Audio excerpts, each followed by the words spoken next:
What's up, fellas? It's your boy Freelancer here today. So today I want to review one of the most overlooked, one of the best, and one of the most important hip-hop album of the late 1980s and of all time, and that is Epmd, Strictly For My Business. This album, guys, is absolutely fantastic. The production is on point, and while the lyrics, sure, the lyrics are a little bit dated by today's standards, at the time, the lyrics were really great. And they sound so slick, they sound so smooth, and I'll get into all that in a second.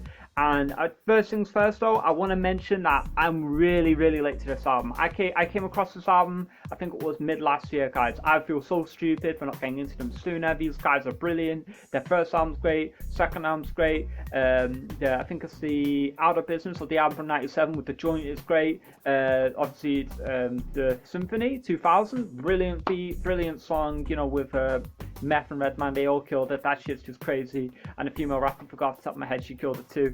Yeah, with this album though, guys, I'm gonna get into why this album's great, and the main reason why, like what's first thing to say of every album, the production on this thing is unreal, especially for its time, especially from 1988. This shit sounds better than most of the shit that comes out this year, right? It just sounds so brilliant. The grooves, the production, the sampling is brilliant. First track I'm going to is the first song, Strictly For My Business. The I Shot the Sheriff sample is brilliant. I love the way it's pitched up. I love the harpsichord on it. I love the pianos on it. And I think it's been interpolated or sampled. No, it's been sampled by Gangstar. It's been sampled by CL Smooth. That should indicate that this song alone is a classic song if guys like Gangstar and CL Smooth, or Pete Rock and CL Smooth, are using it later on, right? And then it paves the way for guys like that, right? And on top of that, I'm Housing. I love the groove in this one. I love I think it's like a wah wah bass sample on it. I love that. It sounds brilliant. I think Souls of Mischief sampled it on this song as well for I'm Housing, and Rage Against the Machine covered it. So man, like crossing genres, you know, like hey. That's what these guys did, man. Do not get enough props for it, do they? They really don't. People mention Outkast, people don't mention these guys, right? And these guys are just as important as Outkast, in my opinion, or maybe slightly less, but they're in that same realm of Outkast, in my opinion. Now, the next song, which is probably their most iconic song, or one of the most important songs to touch on, and that is Let's Let the Funk Flow. This song is pretty much straight up copied by Nas and Nostradamus. Whoever produced that just straight up ripped this one. The Otis Redding sample sounds hard. I think nobody knows from Otis Redding. The way it's looped, it just sounds brilliant. The way the groove works, it just works so well, man. And yeah, this beat's just unreal. I love it so much. You Gots to Chill. To me, You Gots to Chill is like a precursor to G-Funk. And maybe a controversial opinion, but that's just my opinion.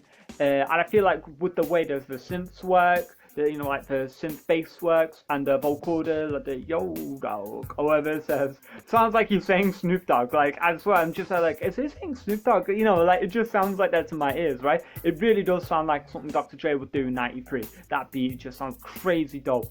And I believe, and as well, even like the claps, and you know, instead of the snares, everything just works with this song, right? And yeah, absolutely fantastic.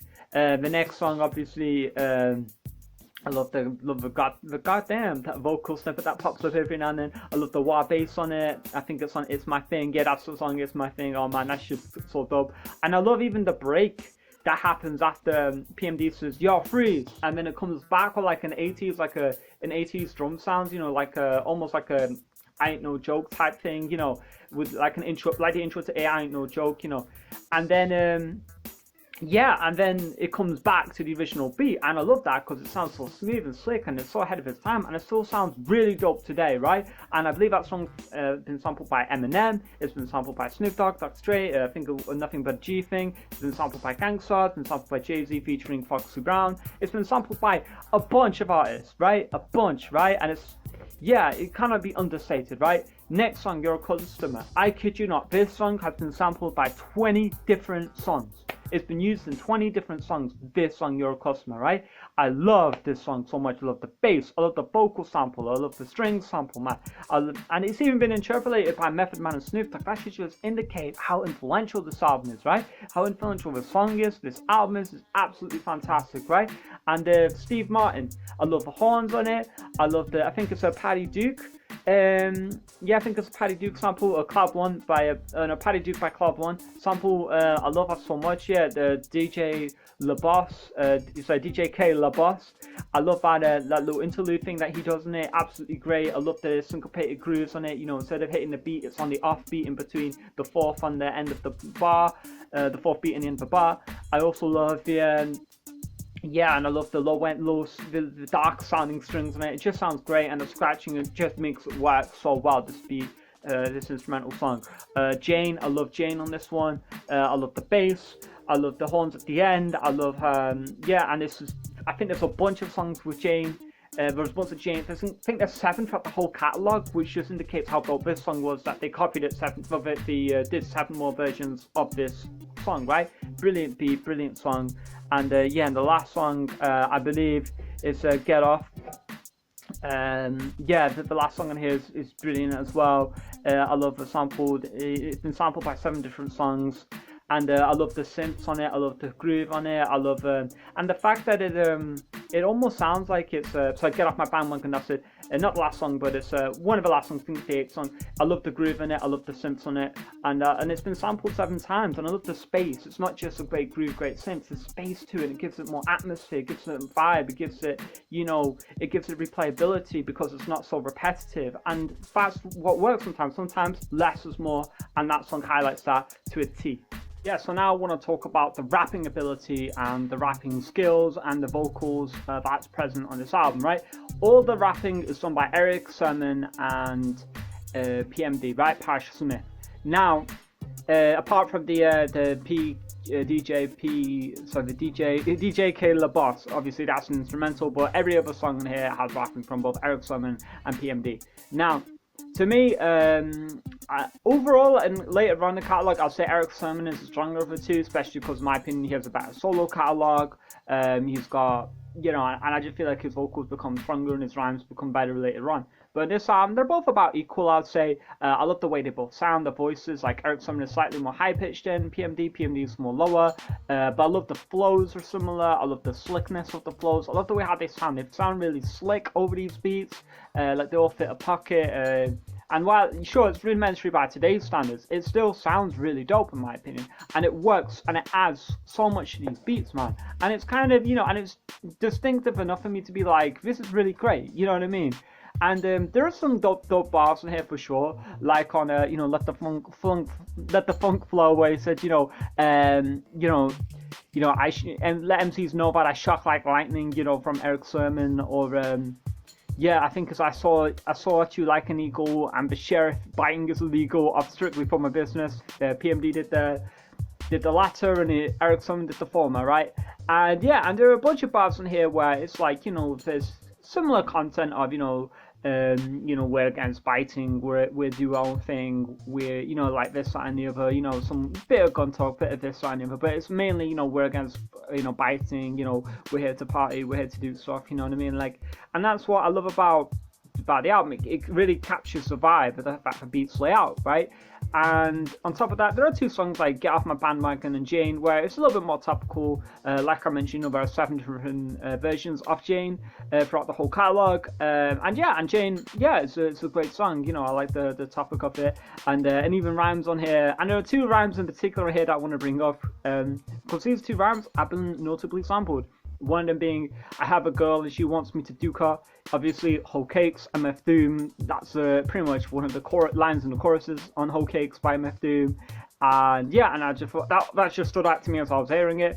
And you know, this ain't this ain't a blast from the past, it's a boomer from the future. You know, obviously that rhyme is from, I think it's Artifact and Master Ace sample it. And yeah, and it's really creative and the way it's used, right? You know, or I guess technically interpolated. That's the word, interpolated. Because, you know, it's not exact sample, but it's kind of like a reference. You know, like they pay homage to both those rhymes respectively, right?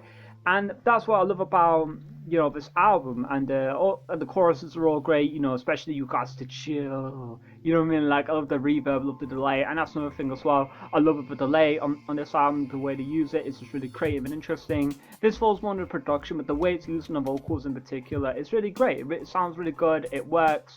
doesn't sound sloppy, doesn't get in the way due to the more, and I feel like this works more so because of their more, rudimentary or more chill back and laid back type flows, right? Because if they're rapping like a million bars a second and it had that delay effect on it, it wouldn't work as well. But because it's more like, it's their space there, it really punctuates the grooves better in my opinion, and the delayed vocal and the delay effects and the reverb effects that are put on like every second or fourth beat it's not like every bar, but it's like every so often they'll do that. And on the whole catalog, especially on songs like I think it was off what's the one? Yeah, but there was one in particular where he says, chilling hard, right? Like off I think it's off Let the Funk Flow, right? There's a bit where PMD says chilling hard, and it's like the way chilling hard is like put delay on it. It really emphasizes the rhymes, right? You know what I mean? And that's what I love about it. It really emphasizes the rhymes. And if they were rapping more, technically rapping more quicker and putting more rhymes within rhymes and stuff like that, it probably wouldn't have worked better that delay. But because, like I said, it works better, right? And that's what I love about this album. Like, I don't really feel like this album would have worked better with more, with faster flows and more intricate flows, right? I feel like the flows that they did were pretty good, especially were great for its time. They still sound good now, and that's the main point. Yeah, so this album easily an A+ to me. Brilliant album. Sounds great. The beats sound great. The vocals sound great. The choruses are all brilliant. Especially You've Got to Chill. I think Carr used that on Days of Young Low. I remember hearing that. I'm like, oh yeah, I remember Carr doing that on Days of Young Low. So the beats are great. Yeah, there's not much else I can really say about this. A bunch of guys were inspired by this album. And later projects. I think DMX did a similar thing to what Nas did on Nostradamus with Let the Funk Flow. I think DMX did it with a future project as well. I think it was with their sophomore album.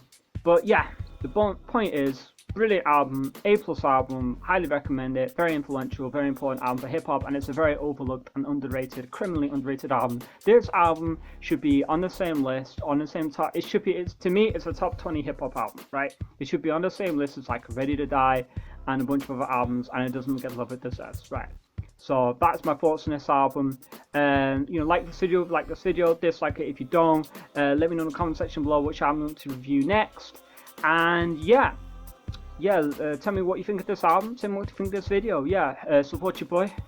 Peace.